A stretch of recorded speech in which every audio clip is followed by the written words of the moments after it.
mula sa TV5 Media Center Reliant. Kasama ang buong puwersa ng 28 KBP Golden Dove Awards Best TV Newscast, Frontline Pilipinas.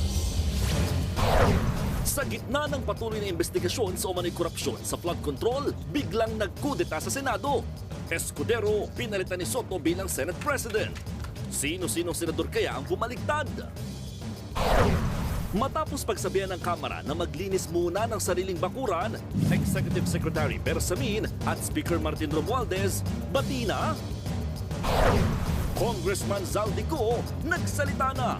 Pinabulaanan ang alegasyon ng mga Diskaya na tumatanggap siya ng kickback.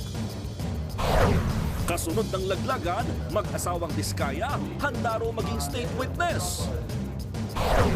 At eto na nga, Maine Mendoza, ipinagtanggol ang mister niyang si Congressman Arjo Atayde. Wala raw siyang ginagawang masama sa loob.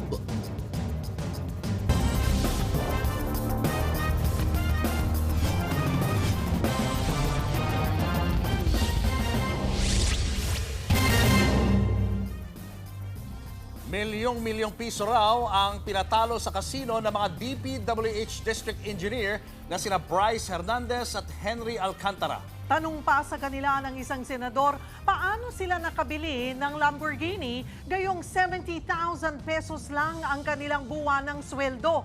Nasa frontline ng balitang yan, si Mean Los Baños. Mean. Bigyan lang po kami ng membership. Bigyan lang po kami ng membership. Magkabati sa pagkakasino, pero ngayon, naglalaglagan ang dalawang DPWH District Engineers, sina Bryce Hernandez at Henry Alcantara. Itinuturo silang sangkot sa paungurakot sa pondo ng ilang flood control projects sa Bulacan. Milyon-milyong piso nga raw ang pinapatalo nila sa kasino. Yan ang nadiskubre sa pagdinig ng Senate Blue Ribbon Committee tungkol sa umunoy katiwalian sa DPWH. 653,500 pesos. April 1, natalo ka ng 25 million plus. May 2025, natalo ka ng 10 million. Ayun, June 2025, natalo ka ng 14,160,750. July 2025, nanalo ka ng 15,914,000. Kung hindi ka magtatapat, I will cite you in contempt. Ang records galing sa Casino Hotel mismo. Pinangunahan ni Blue Ribbon Committee Chairman Senator Marcoleta ang pag-ungkat sa casino habits ni na Hernandez at Alcantara. Aminado si Hernandez, oo, nagsusugal daw siya, pero hindi raw sa kanyang pera, kundi kay Alcantara galing. Siya lang po ang may dala ng pera. Pagka po naglaro at nanalo, sa kanya po binibigyan niya po kami ng balato. Pag po natalo, sa kanya po, pera niya po. Bakit ko naman po kung pera ko po yung bakit ko po pahiram sa kanya, pagagamit ko po sa kanya. Lalo pang uminit ang pagdinig ng ibunyag na gumagamit umano si Hernandez ng peking pangalang Marvin de Guzman para makapaglaro sa kasino. May pruwebang hawak si Marcoleta, pero matigas pa rin sa pagtanggi si Hernandez. Bakit ka nagkaroon ng isang ID na ang pangalan ay de Guzman Marvin Santos? Ito ay inisyu sa iyo ng LTO. Wala po kung ganyang ID. Ayon sa mga senador, hindi lang sugal ang issue, mismong luho at lifestyle ng dalawang engineer ang kapuna-puna. Lamborghini na 30 million pesos ang halaga, Toyota Supra, Dodge Challenger, Ducati, BMW. Kasya daw ba yan sa 70,000 pesos na sweldo? Kung may sweldo kang 70,000 a month, paano ka nakabili ng 30 million na sasakyan? Yung pong Lamborghini Urus is, may share po doon, nag-share lang po yung asawa ko tsaka ako para gawin pong konting hanap buhay. At hindi lang kotse, abay mahilig din daw sila sa relo. Patek Philippe. May patek din kayo. Meron po, Your Honor. RM, meron kayo. RM. RM. Your Honor, to be honest, Huwag niyo na ginagamit yung to be honest. oh, hindi po. Meron po ako pero hindi, ano lang po, yung copy lang po. Ang tanong ng lahat, paano sila nakakalusot? Ayon kay Hernandez, utos daw ito ng boss niyang si Alcantara. At ang umano'y lagay o kickback mula sa Sims Construction Trading, inilalagay sa kahon ng noodles. Gaano kalaki yung bag? Box po. gaano kalaki? Ang nakikita ko po, mga box po ng mga noodles. Gaano nga kalaki yung box? Mga ganyan po kalaki. Abay, malaki-laki ano? Mga 20 million. Sa dami ng pahayag na paiba-iba at mahirap paniwalaan, tinuluyan na ng Senado at pinakontempt si Hernandez. Sa mga susunod na pagdinig, mas mabibigat na ebidensya pa ang inaabangan. Dapat lang dahil ang perang pinangsusugal at pinambibili ng mga mamahaling sasakyan, posibleng galing daw sa buwis ng bayan. Nagbabalita mula sa Frontline, Mean Los Baños, News 5. Pinatalsik bilang Senate President si Senator Cheese Escudero at ipinalit sa kanya si Senator Tito Soto. Ang ilang miyembro naman ng minority group biglang naging mayorya. Sa kabila niyan, ipinagmalaki ni Escudero ang nagawa ng kanyang liderato, partikular ang pagpapangalan sa mga kongresistang sangkot umano sa maanumalyang flood control projects. Live mula sa Senado, nasa frontline ng balitang yan, si Mean Los Baños. Mean, sino ang mga mamumuno ngayon ng minority? Cheryl, nagbabalik bilang leader ng Senado si Senator Tito Soto matapos makakuha ng 15 boto. Sobra pa sa kinakailangang 13 votes na mayorya ng mga senador. Nasungkit niya o nabawi niya ang posisyon mula kay Senator Cheese Escudero. Pero si Senator Escudero wala naman daw sama ng loob at tanggap daw niya ang naging desisyon ng kanyang mga kasamahan sa Senado. Sa pagbabalik ng sesyon sa Senado ngayong hapon, isang mabilis, tahimik pero matinding political shift ang nangyari. I would like to move to declare the position of the Senate President as vacant, Mr. President. Walang patumpik-tumpik. Sa unang mga sandali ng sesyon, hiniling agad ni Senator Mig Zubiri na ideklarang bakante ang posisyon ng Senate President. Walang tumutol. Is there any objection? Hearing none, the motion is approved. Chair will suspend session. Bumaba agad sa pwesto si Senate President Cheese Escudero. Sunod namang ininominate ni Zubiri si dating Senate President Tito Soto para muling pamunuan ang Senado. As Senate President, he always led with fairness and transparency. With Senator Soto as Senate President, the Senate is in good hands. Sinigundahan ito ni Senator Loren Legarda. Umakyat sa rostrum si Soto, nanumpa. At mismong si Escudero pa ang nagpasumpa sa kanya. Nagyakapan pa ang dalawa. I, Senator C. Soto III, having been elected to the position of Senate President, that I will well and faithfully discharge, to the best of my ability, the duties of my present position, so help me God. Congratulations, Citizen. Thank you, sir.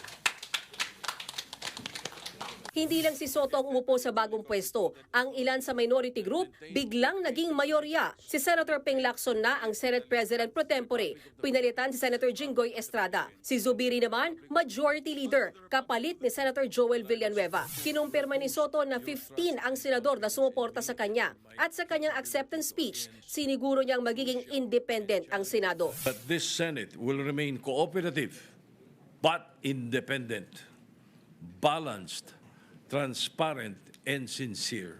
Walang diretsong sinabi kung bakit napatalsik si Escudero. Pero sa talumpati ni Soto, binigyang diin niya ang problema sa katiwalian. Our people are enraged of corruption. The failed flood control projects that's supposed to protect the lives, livelihood, and properties of our countrymen, the dilapidated classrooms for our students. Samantala, walang sama ng loob si Escudero. Tinanggap niya ang desisyon ng mayorya. I serve at the pleasure, Mr. President, of the majority and understand and respect the decision of the majority of my colleagues. I hold no grudges. I hold no ill feelings. I congratulate Senator Vicente Tito Soto III on his election as Senate President. At kahit nawala sa liderato, ipinagmalaki pa rin ni Escudero ang mga inusisa ng Senate Blue Ribbon Committee sa kanyang pamumuno. Sa ilalim po ng aking panunungkulan at sa pangunguna ni Congressman Rodante Marcoleta, may ilang bagay po tayong nakamit at nagawa. Nakapagsalita na ng bombo kaninang umaga si Congressman Toby Chanco at nabanggit lahat ng nais niyang sabihin hindi nasabi sa kabilang kamera. Nasabi na rin po, Ginoong Pangulo, ang the name that cannot be mentioned, ang pangalan ni Speaker Martin Romualdez at Congressman Zaldico sa pamamagitan ng paghihiring kanina pong hapon. Cheryl, sa mga oras na ito, ongoing ang caucus o meeting ng mga senador sa opisina ni Senate President Tito Soto. 12 mula sa 15 bumoto sa kanya ay present. Kabilang sa mga hindi dumalo ang tinatawag na Duterte Block dito sa Senado. Kasama dyan sila Senators Bongo, Bato de la Rosa, Amy Marcos, Robin Padilla at Rodante Marcoleta. Inaantabayanan din hanggang bukas o sa mga susunod na araw, sino-sino ba ang bubuo ng minorya sa Senado. Dahil tandaan natin, Cheryl, 15 ang bumoto kay Soto para maging Senate President siyang muli. Ibig sabihin, merong 9 na hindi bumoto. At nakausap natin kanina si Senator Jinggoy Estrada na dating leader din o Senate President pro tempore at isa siya sa mga bukas na maging minorya. At ang tanong nga, yun bang 9 na hindi bumoto? Lahat yun magiging bahagi ng minority block, bagay na aabangan natin sa mga susunod na araw, Cheryl. Maraming salamat, Mayan Los Baños. Sa ibang balita, natagpuang nakaparada malapit sa quarters ng mga mataas na opisyal ng PNP ang isang SUV na ebidensya sa kidnapping. Hinala tuloy baka ginagamit ito ng ilang opisyal. Nasa frontline ng balitang yan si Brian Castillo. Sa isang bakanteng lote malapit sa quarters ng ilan sa mga matataas na opisyal ng PNP sa Camp Crame sa Quezon City, nakitang nakagarahe ang itim na SUV na ito. Napag-alamang ginamit pala ang sasakyang ito sa pagdukot sa isang negosyanteng Chinese national noong July 1. Natukoy ang lokasyon ng sasakyan nang mamonitor daw ng mga may-ari nito sa GPS. Bago pa kasi magamit sa kidnapping, nauna nang nabiktima ang sasakyan sa Rentangay. Kaya dumulog sa PNP ang mga may-ari ng SUV. We assisted them and proceeded to the area inside the officer's row where it is pointed. Meron tong vacant space na demolished previously na MOQ, so doon yung naging parking area ng mga third-level officers na nakatira doon. Giit ng PNP Headquarters Support Service, hindi pwedeng igarahe sa barracks ang SUV, lalo't ebidensya ito sa isang kaso. Dito na lumutang ang suspetsyang baka ginamit ng opisyal ng PNP ang sasakyang nakumpiska sa operasyon. Pero paliwanag ng PNP Anti-Kidnapping Group, limitado ang parking space sa kanilang tanggapan at nagkataong wala nang mapaglagyan sa SUV. Then SOP, we filed it, pinark sa AKG parking area from July 14 na na-recover. And then, after that, dahil puno na po ang parking space ng AKG because of limited space, kailangan pong ilipot temporarily po. Hindi po intended or random lang na yun yung hindi na-accommodate sa space, parking space. Patuloy pa itong iniimbestigahan ng PNP at titignan kung may mga dapat pang managot sa nangyari. Nagbabalita mula sa frontline. Brian Castillo, News 5. Susunod, dating Police Colonel Royina Garma, tetestigo laban kay dating Pangulong Rodrigo Duterte sa ICC. 3 contractor pinakakasuhan ng DPWH at COA sa Ombudsman. At Enrique Hill at actress beauty queen Frankie Russell spotted na magkasama sa Bohol. Abangan na ang lahat ng yan sa pagbabalik ng Frontline Pilipinas.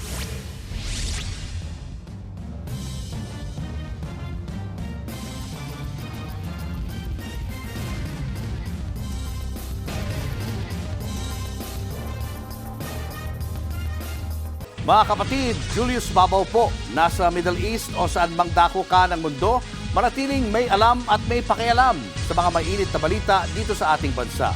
Simulan po natin ang bawat araw sa tuloy-tuloy na balitaan sa Frontline.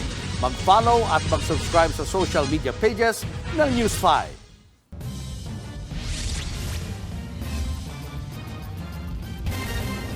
Testigo sa International Criminal Court si dating PCSO General Manager Royina Garma para sa kasong Crime Against Humanity laban kay dating Pangulong Rodrigo Duterte. Nasa frontline ng balitang yan si Camille Samonte. Sabado ng gabi dumating sa NAIA Terminal 1 sa Pasay si retired police colonel at dating general manager ng PCSO na si Royina Garma matapos ipa-deport mula sa Amerika. Pero kagabi muli siyang lumipad pa Kuala Lumpur, Malaysia. Ayon kay Justice Secretary Boying Remulla, pinayagan si Garma na makaalis ng bansa para tumestigo sa ICC para sa kasong Crimes Against Humanity laban kay dating Pangulong Rodrigo Duterte. Si Garma ang nagbulgar sa sa House Quad Committee ng umano'y reward system sa madugong Duterte drug war. Sa Malaysia, makikipagpulong si Garma sa kawani ng International Tribunal. That our working relationship with the ICC involves witness protection. And the best way to protect her is actually for the ICC to meet her abroad, because her life can be in danger. Ayon kay dating Senator Antonio Trillanes IV, sa simula pa ng trial haharap si Garma sa ICC at hindi sa confirmation of charges sa September 23. Ikinatuwa naman ng pamilya ng mga biktima ang pakikipagtulungan ni Garma.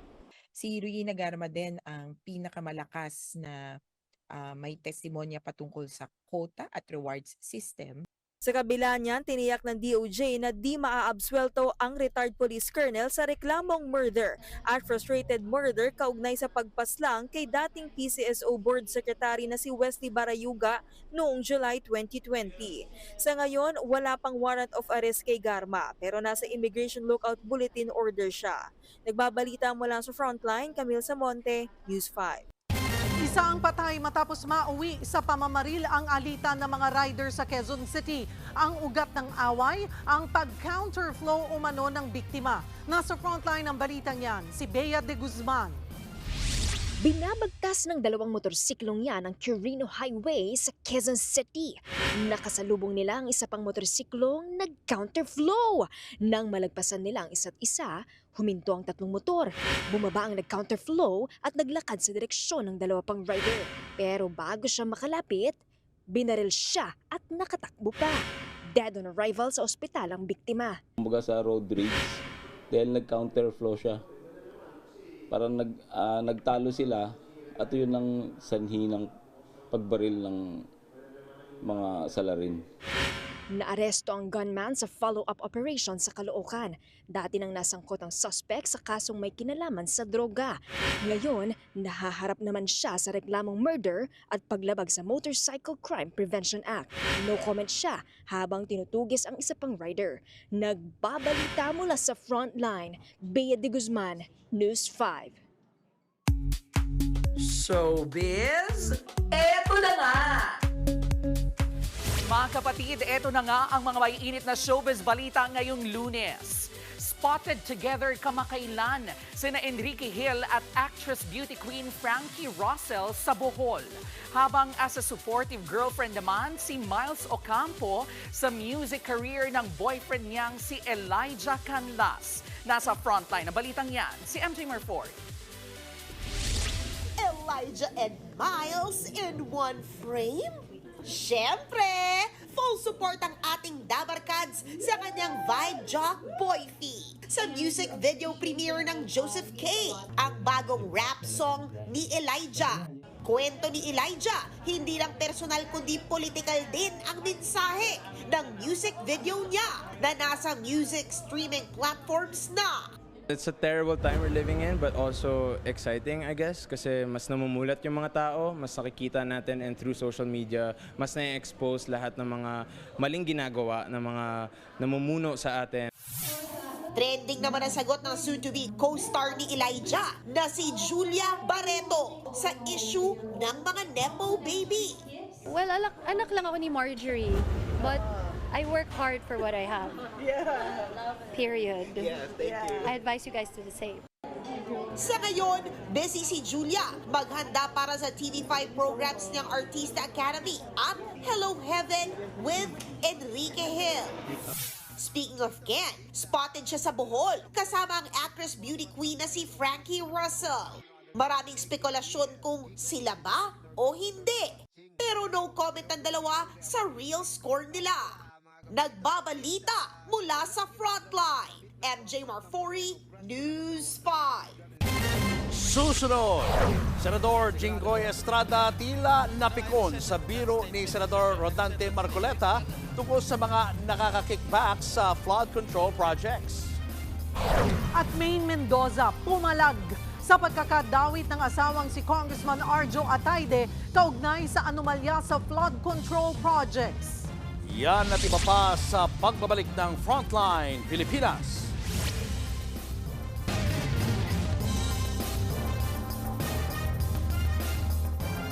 Mga kapatid, Julius Babaw po. nasa Middle East o sa amang dako ka ng mundo, manatiling may alam at may pakialam sa mga maiinit na balita dito sa ating bansa.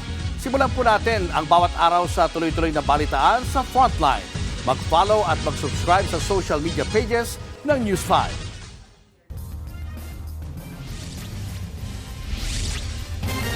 Tila hindi nagustuhan ni Senador Jinggoy Estrada ang mga biro kanina ni Senator Rodante Marcoleta sa pagdinig ng Senate Blue Ribbon Committee tungkol sa mga umunoy maanumalyang flood control projects. Sa pagro-roll call ni Marcoleta sa pagsimula ng pagdinig, pabiro niyang tinawag si Jinggoy na the bad one. Pabiro ring inambahan ni Jinggoy si Marcoleta matapos niyan. Senator JB Ejercito, the good one. Senator Jinggoy Estrada, the bad one came at 9:09.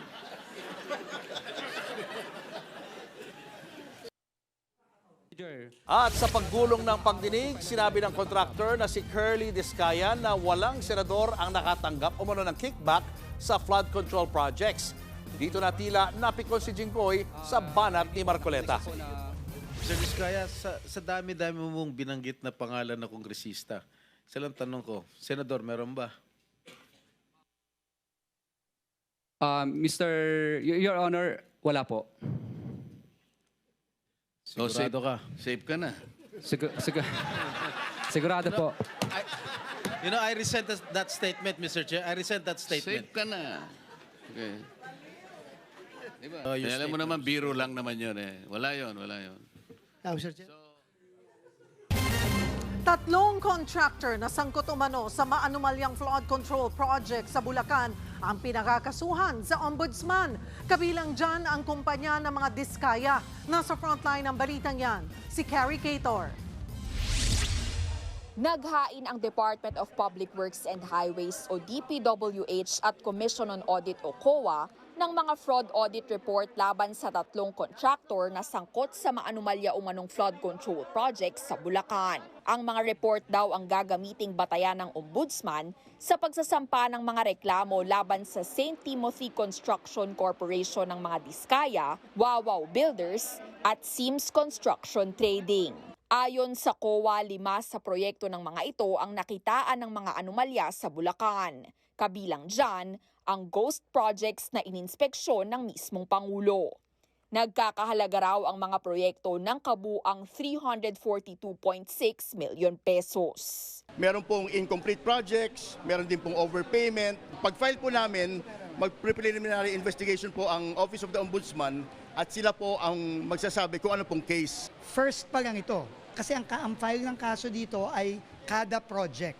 Kada project, kada contractor. Sa mga susunod na araw, ifa-file na may kaso na, no, na Anti-Graft and Corruption Practices Act, malversation, falsification, lahat yan ay kasama dito sa mga pinagagagawa nilang kalokohan dito against the contractors, against the DPWH personnel. Dagdag pa ni DPWH Secretary Vince Dizon, higit 100 na ang natatanggap niyang report sa umano'y ghost at substandard flood control projects sa iba pang parte ng bansa. Kasabay niyan, ipasisibak na rin daw ni Dizon ang project engineer ng ahensya na si Paul J. Sunduya na dawit din ang pangalan sa inihaing fraud audit report sa ombudsman.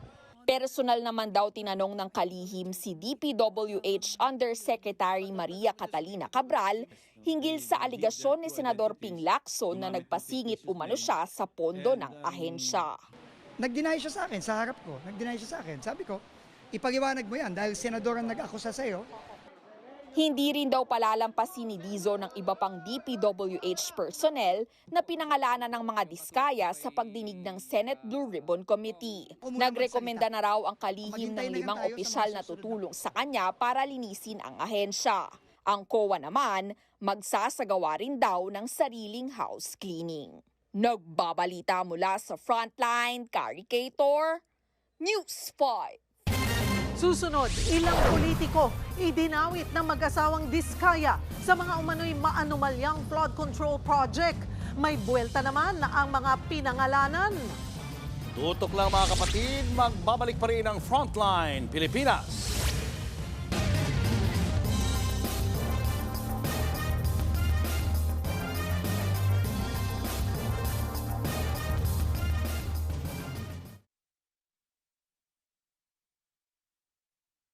Mga kapatid, Cheryl Cosim po.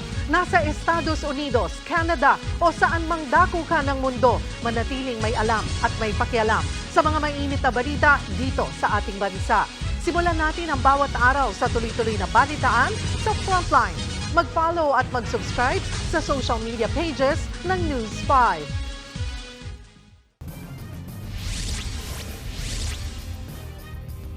Pinangalanan ng mag-asawang contractor na sina Curly at Sara Diskaya ang mga kongresista at DPWH officials na nakatanggap umano ng kickback mula sa kanila.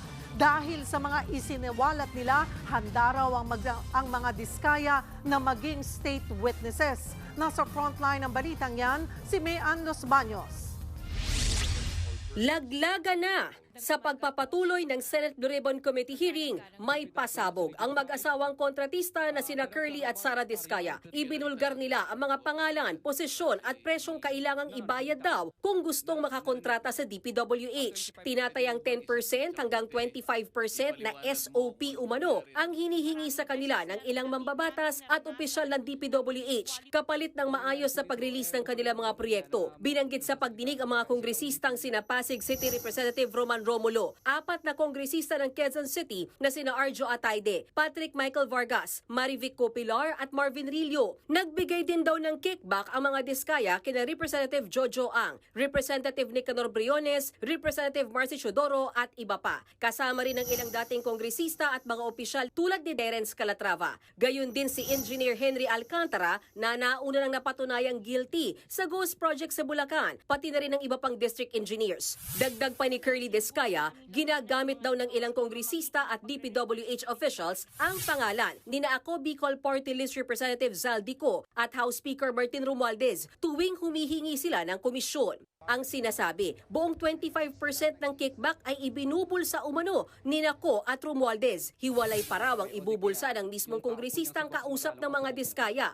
Ang pinakamalaki raw na nabigay ng mag-asawa ay 30% ng kontrata para kay Congressman Romulo, na kilalang kaalyado ni Pasig City Mayor Vico Soto, na matatanda ang nakalaban nitong eleksyon ni Sara Diskaya. Kahit naman daw walang papel o resibo ang umano'y kickback, meron pa ring patunay ang mag-asawa. Medyo lang po yan sa office namin. Pero siyempre po, pag pinapirma po namin sila, hindi sila pipirma doon. Kumbaga, para matandaan lang po namin na nung panahon na to at araw na to, nagbigay kami ng ganitong halaga. Kasunod ng mga isiniwalat nila sa Senado, handa raw ang mag-asawang Diskaya na maging state witness. Handa po kaming tumistigo ng walang pilit at kusang loob bilang state witness at sabihin ang lahat ng nangyayaring katiwalaan. Huwag silang mabahala at nakahanda naman ang ating kagawaran. Kailangan po mapatibayan natin na ang mga nag-a-apply ay hindi most guilty. Ibig sabihin, guilty ka, ngunit hindi ikaw ang pinaka-guilty. Pero kasabay ng tapang, meron ding takot, lalo't may mga nagrarally sa kanilang ari-arian. Kung meron mang bulletproof yung sasakyan ninyo na yung magaganda sasakyan, gamitin na ninyo.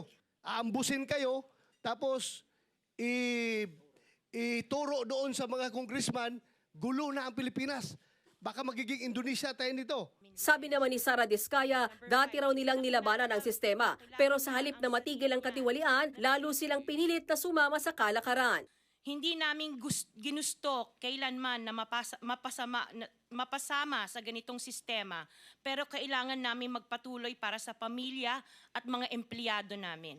Dahil naiipit na ang aming negosyo, lumulubog na kami sa lumalaking utang ng kumpanya at peligro sa buhay ng aming pamilya. Napilitan kaming makisama sa kalakaran kahit labag sa aming kalooban. Ang ilan sa mga opisyal ng DPWH, gaya ni Regional Director Virgilio Eduarte at Engineer Henry Alcantara, itinanggi ang mga paratang. I respectfully deny po na may tinanggap po ako galing sa kanya. I did not receive those percentage. So, that's all, sir. Pero ayon kay Curly, ilang araw lang ang nakalipas, ibinalik pa raw ni Virgilio ang kanyang 25% plus parking fee. Sa kabila ng sinasabi ng mag-asawang Diskaya na may sistema ng pangingikbak para makakuha ng kontrata sa DPWH, ayon naman sa ilang kontratista na humarap din sa pagdinig ng Senado, wala naman daw silang binibigyan ng komisyon sa kahit sinong kongresista o DPWH officials. Nagbabalita mula sa Frontline, Mayan Los Baños, News 5. Walang umamin. Halos lahat po ng mga kongresistang pinangalanan ni Curly Discaya itinangging tumanggap sila ng kickback mula sa mga ginawa nilang proyekto. Live mula sa Batasang Pambansa, nasa frontline ng balitang yan, si Marian Enriquez. Marian, ano ang mga sinabi ng mga idinawit na kongresista?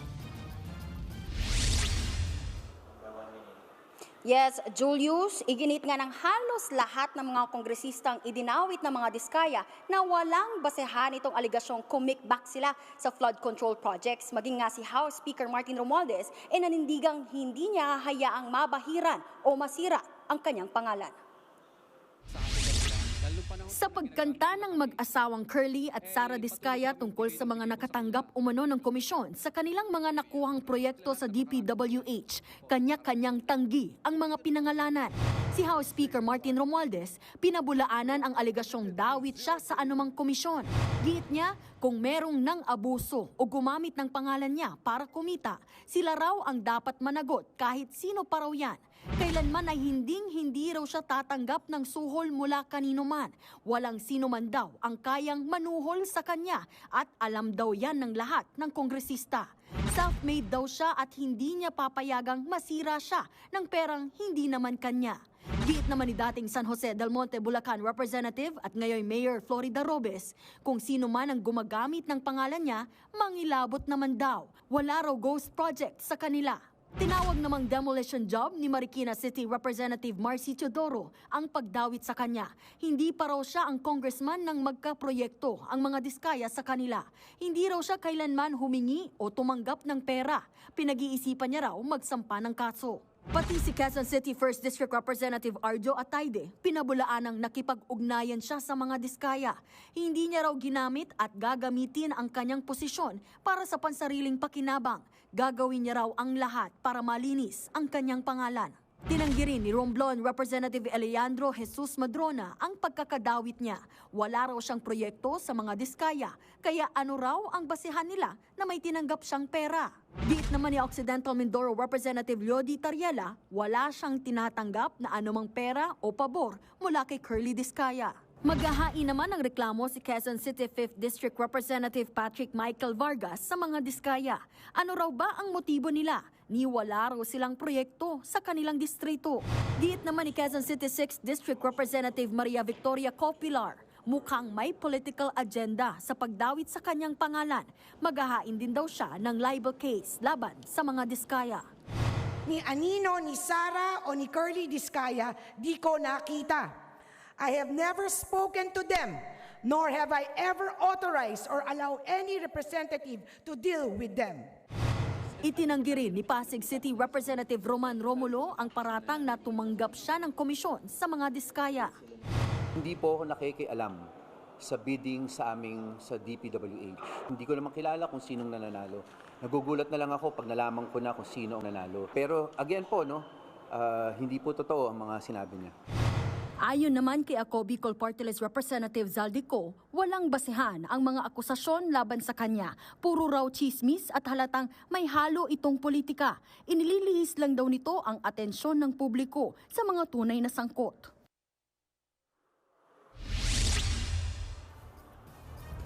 Julius, samantala, bukas ay nakatakda namang gumulong yung ikalawang pagdinig ng House Infrastructure Committee tungkol nga pa rin doon sa maanumalyang flood control projects. Nauna na nga rin inimbitahan itong mga Diskaya pero wala pa rin kumpirmasyon kung dadalo sila bukas. Nauna na nga nagpadala rin ng subpoena itong komite laban sa kanila at mga nganib na maaring makontempt kung patuloy po rin po silang hindi sisipot sa mga pagdinig. Yan muna ang latest dito sa Kamara. Balik sa inyo. Maraming salamat, Marian Enriquez. Handa raw ang Malacanang na protektahan ang mga nagbubunyag ng anomalya sa flood control projects basta't may sapat na ebidensya. Naniniwala rin ang palasyo na hindi mauuwi sa gulo ang pagbabago ng liderato sa Senado. Live mula sa Phnom Penh, Cambodia, nasa frontline ng balitang yan, si Maricel Halili. Mase. Cheryl, nagsalita na nga ang Malacanang tungkol dito sa pagpapalit ng liderato sa Senado at sa mga ibinunyag ng mag-asawang Diskaya na mga pangalan ng mga kongresista at iba pang government officials na maaaring ang sangkot sa anomalya sa flood control projects. Yan ay sa gitna ng 3 araw na state visit ni Pangulong Bongbong Marcos dito sa Phnom Penh, Cambodia.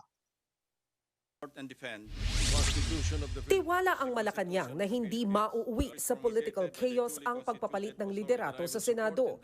Ito ang sinabi ni Palace Press Officer Undersecretary Claire Castro matapos palitan ni Senador Tito Soto si Senador Francis Escudero bilang Senate President.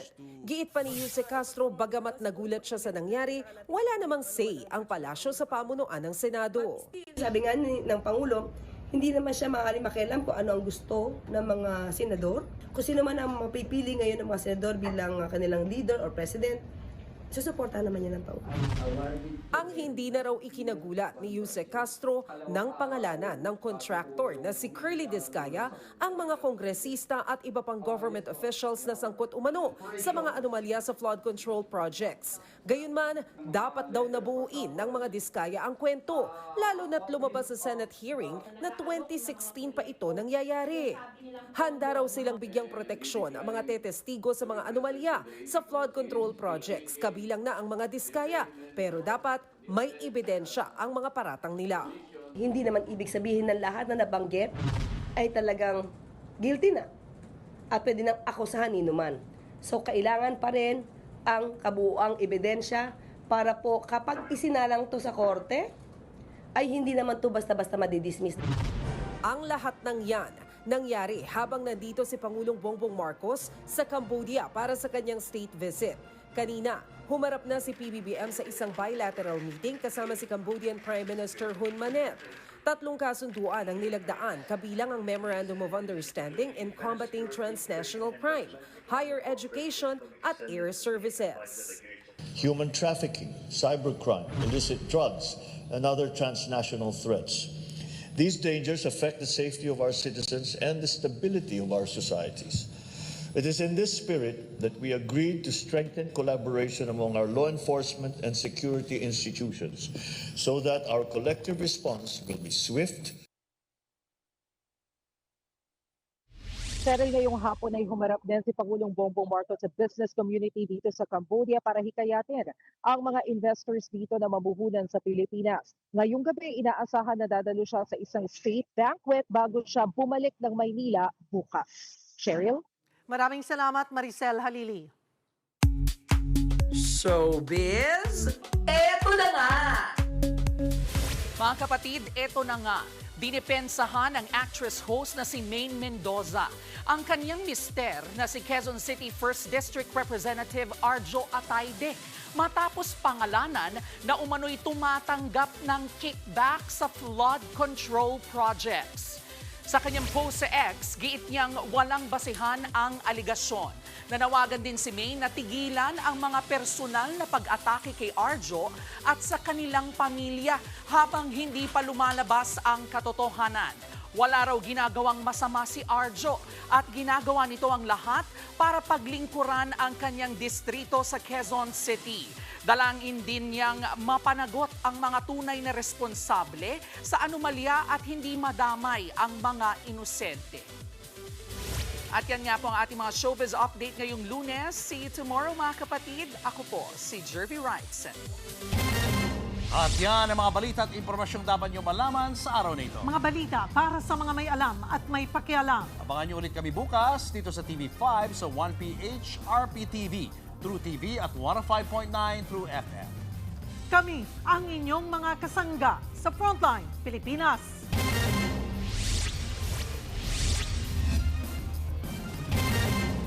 Mga kapatid, Cheryl Cosim po. Nasa Estados Unidos, Canada o saan man dako ka ng mundo, manatiling may alam at may pakialam sa mga maiinit na balita dito sa ating bansa. Simulan natin ang bawat araw sa tuloy-tuloy na balitaan sa Frontline. Mag-follow at mag-subscribe sa social media pages ng News 5.